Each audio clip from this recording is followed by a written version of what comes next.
Ayan mga idol, yung Aerox na to, ang gamit niyang disc plate ay isang set ng Yamaha NMAX. Isang set na yung binili niya sir at yun yung ipinakabit.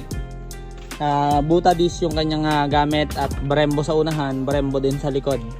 Ito nga yung ginawan na lang natin ng pinaka bracket or pinakakabitan ng disc brake, itong kanyang buta disc na pang NMAX na likod.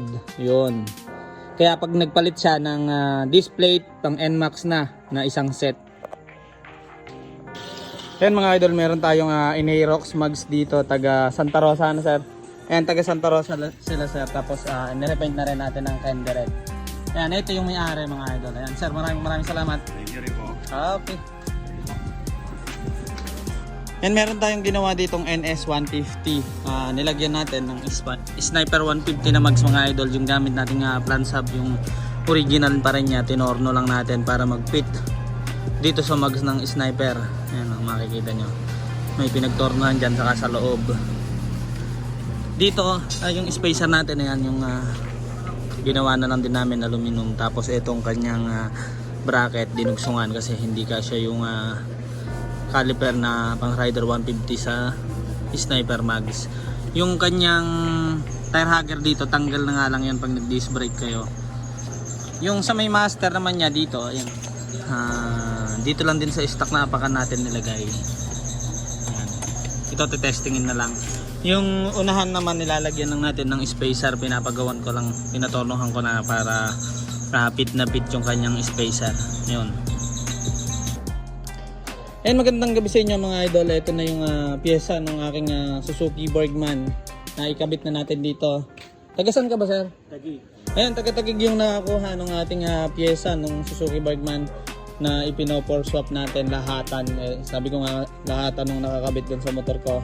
Kasali na din yung install. Ayan. Yung mags nito mga idol pang Mio. Ayan, pang Mio yung mags niya. Naka 220 na disc plate.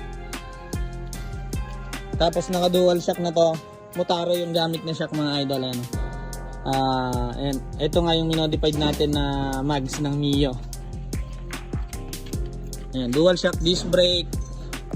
Tapos yung pipe na lang, yung hindi kasali doon sa modified na ginawa natin dito. Yung stock pa rin yung ikinabit natin para tahimik din na yung kanyang motor. Tapos tinest drive na din namin, pinagkakasan namin nung may-ari para makita natin kung ano yung pinagkaiba niya doon sa dati niya. Yung engine support nito plus 2.5 mga idol, ano, kasali lahat. Sabi ko nga sa inyo, kasali lahat ng kanyang pyesa, kaya lahatan namin kinabit dito yung nakakabit doon sa Suzuki Bergman ko. Kaya naman pagka naka engine support kayo mga idol, iwas taob na yung inyong Suzuki Bergman kasi pag inaangkasan nyo yung Suzuki Bergman umaangat yung unahan. Kung kapansinin nyo para dun sa mga naka Suzuki Bergman, kadalasan sumisemplang sila lalo na sa mga paahon. Kaya recommended ko engine support. Ayan mga idol, meron na naman tayo ditong ginawa na Click 160 dual shock at disc brake. And ang ginamit nating shock dito, itong fully adjustable na race power mga idol. Napakaganda nito at recommended namin to gamitin. Yan. Tapos 1 year warranty yan, ang pinakamainam niyan mga idol. Yan. Ang disc brake conversion na ginawa natin dito sa Click 160, bagong-bago pa tong Click 160 na to, isang buwan lang to mahigit at pinamodified to sa atin.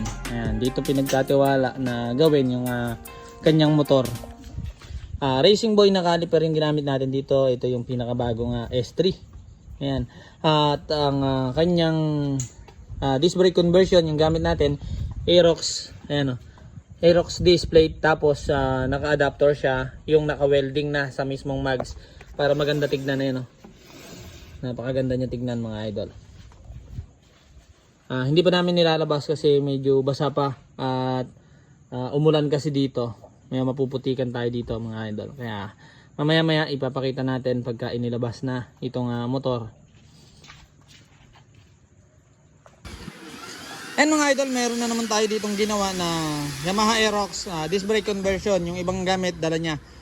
Yung caliper, tulad ng caliper original ng pang NMAX yung binili niya. Ayan, Yung master niya original din ng NMAX, tapos may dala siyang brake hose. Yun nga lang, wala siyang adapter kasi ang gusto niyang conversion yung ginagawa natin na naka-welding na sa mismong mags, yung pinaka disc plate adapter. Ayan o. Hindi na lang pininturahan at blue yung kanyang motor. Papangit naman siya kung iitiman namin. Papipinturahan din naman to ni sir. At saka yun lang naman, yung walang kulay, yung mismong pinag-weldingan, saka yung dinugsong na shafting. Ayan. Malinis naman siya tignan kung titignan natin. Ayan. Yun nga lang, talaga wala siyang kulay. Tapos naka-welding na din itong kanyang pinaka caliper bracket. At yan. Andito yung mayari. Ayan, sir, ano masasabi mo pagkakagawa natin sa yung Aerox? Maganda, maganda. Sa mga naka-Aerox dyan, dito na kayo magpagawa kay Sir Angel Man. Ayan, maraming salamat, sir.